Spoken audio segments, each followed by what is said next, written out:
الله الرحمن الرحيم. يا أيها المزمل قم الليل إلا قليلا نصفه أو انقص منه قليلا أو زد عليه ورتل القرآن ترتيلا إنا سنلقي عليك قولا ثقيلا إن ناشئة الليل هي أشد وطئا وأقوم قيلا إن لك في النهار سبحا طويلا واذكر اسم ربك وتبتل إليه تبتيلا رب المشرق والمغرب لا إله إلا هو فاتخذه وكيلا واصبر على ما يقولون واهجرهم هجرا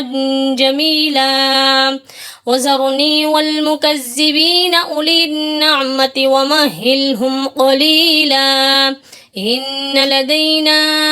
أنكالا وجحيما وطعاما ذا غصة وعذابا أليما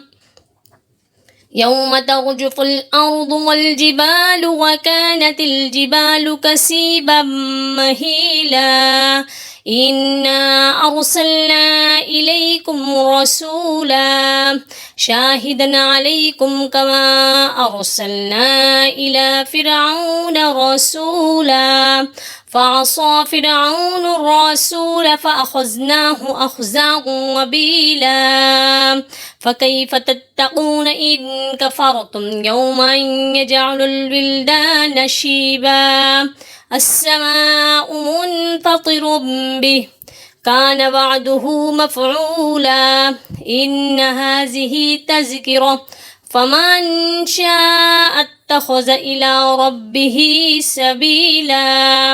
إن ربك يعلم أنك تقوم أدنى من ثلثي الليل ونصفه وثلثه وطائفة من الذين معك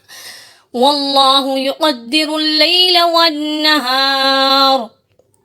علم أن لن تحصوه فتاب عليكم فاقرؤوا ما تيسر من القرآن علم أن سيكون منكم مرضى وآخرون يضربون في الأرض يبتغون من فضل الله وآخرون يقاتلون في سبيل الله